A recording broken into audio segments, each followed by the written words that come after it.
The following has been paid for by the Pens World Order. Well, that was a hockey game. That was a thing that happened. So, welcome to Let's Go Pens Fan React. Please like and subscribe as I do a Pens Fan React after every game, regardless of how stupid it gets. And boy, we just got ourselves another big old helping of stupid today. So, Pens lose 4-1 to the Seattle Kraken. It was a 4 o'clock start here, 1 o'clock start out there in the Great White Northwest. And this is a game where you need a bounce back game. You needed a bounce back game. All right. We beat LA. We lost to Anaheim. Okay. But we have Seattle, who is a team who plays hockey, who has a lot of good parts, has a really good goaltender in Joey Daccord. I know, I've seen him a lot in the American Hockey League. So,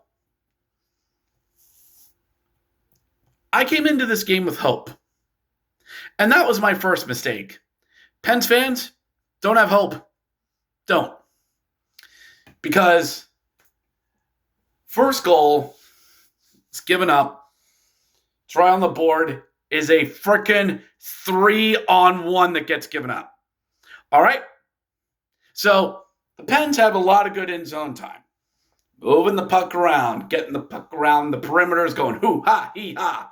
And then Chris Letang, stop me if you heard this one before, takes the puck near the Penguins bench, somehow tries to do a little dipsy-do, toddly-loo, like it's 2009 all over again, loses the puck, and back the other way we go. It's a 3-on-1 for Seattle. And who's back there with him? Matt Grzelcyk, who tries. This is not on him. Because Seattle just looks.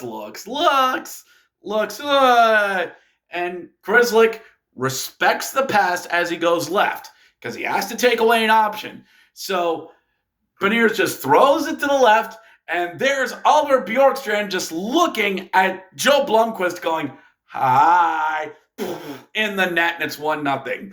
Wide open. Bless Blomqvist, he tried. The only way that doesn't go in is if Bjorkstrand shanks it. Nice going, Letang. Fortunately, the way this game goes, Letang's going to get off the hook. I think. So Sidney Crosby ties it.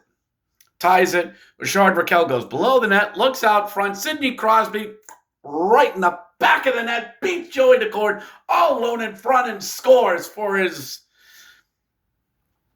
whatever of the season. And we're tied.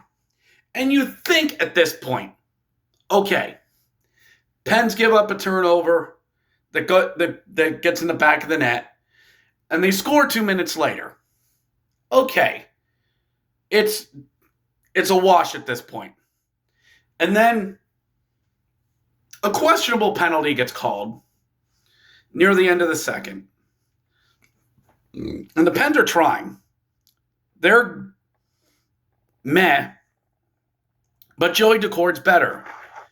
Making some really, really, really good stops. And if you want to see there's a team MVP for Seattle this year, it's most likely Joey Daccord. And there is a penalty that gets called. It is questionable. It gets the old from the old 2-9er, Phil Bourque, if you listened on the radio. You know it's bad when he goes, you can't call that, So, that happens. Okay. Bad calls happen. And I have a saying when it comes to stuff like this. Good teams overcome bad refs. Here's the problem. The Pens aren't a good team. And they get tagged for a cross-check. 5-on-3. Uh-oh. But they do good. This is like a full-blown, I think, a minute 10 of 5-on-3. Hold the line, lads. Hold the line. And they try, and they really do. Marcus Pettersson tries to yank the puck out of the zone, but just can't get it up. Vince Dunn comes into the high slot, just gives one of the most biggest FU shots I've ever seen. Comes in, winds, fires, bam, in the net, top corner. Blummer was screened, and it's 2-1. And they kill off the 5-on-4. Oh, I forgot something. Evgeny Malkin got injured. Yeah, just turned to slide around, and Chandler Stevenson, didn't see him, skate across and just went boom right into his knee.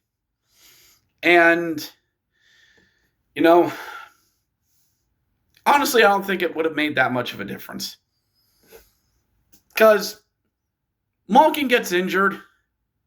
I mean, is he really that much of a factor that he's going to go out there and win you games all by himself? No. Does it suck?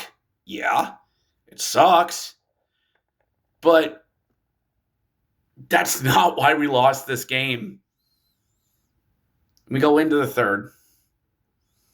And the Pens try. They do. They get some shots on Joey Decord, who's just better. In the words of Starwolf, you're good, but I'm better. And then puck gets dumped into a corner, a forward, and Erik Karlsson go into the corner. I think it was Pettersson or Grizzlick out there, goes behind the net. I guess they thought Seattle was just going to rim the puck around. Very real possibility. But Seattle wins a board battle, throws it out front, and there's 2 Seattle Kraken players right in front. 2! So even if Blomqvist saves it, you have a guy right there for the rebound. Guys, you're 2 there. I can't show NHL still shots, but I'm going to channel my inner Steve Dangle and just go, ah! What's that? Why do you leave 2 guys alone? And then you knew it was over. Pens get a power play with I think it was 11 minutes to go. And if you want to get back into this game, you got to score on that. Make it 3-2 and then roll the dice. But they can't. 8 minutes to go. Erik Karlsson gets the puck in his own zone, is just skating around, trying to do stuff and maneuvering, gets into the zone, gets out of the zone, cuts across to center ice, tries to backhand, and it's picked off by Seattle, and it's a 2-on-1 the other way. Capo Caco, crossing feed, Matty Beniers in the net. I hope he does get traded. F him.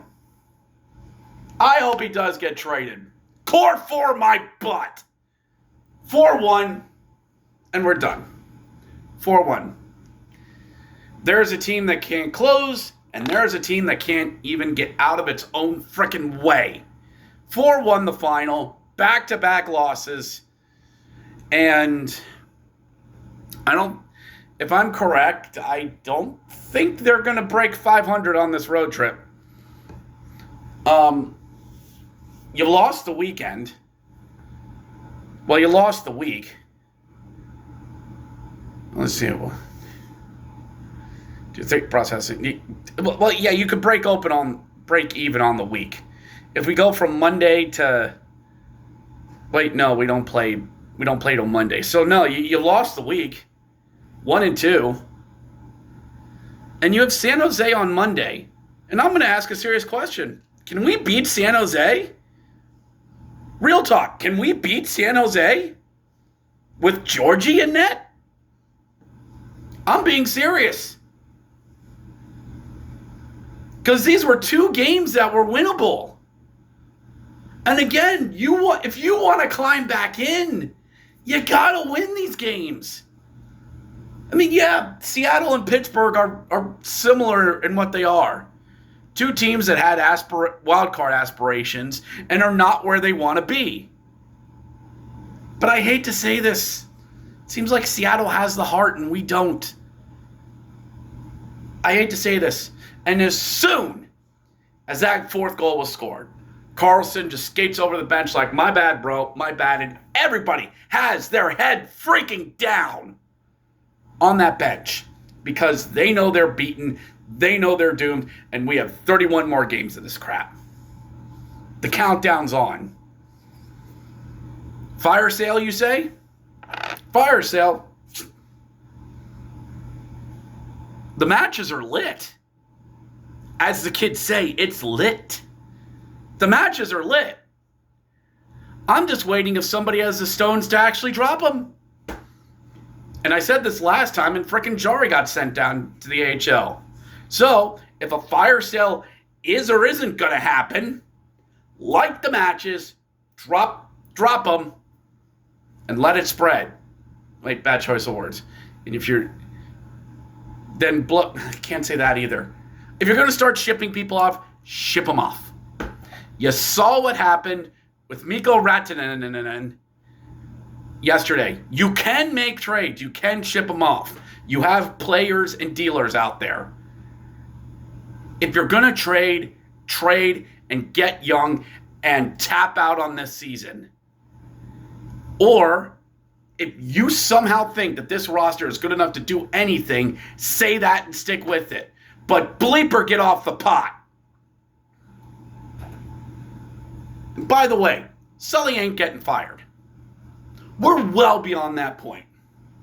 Phantom of the Opera once said, we're past the point of no return. We are.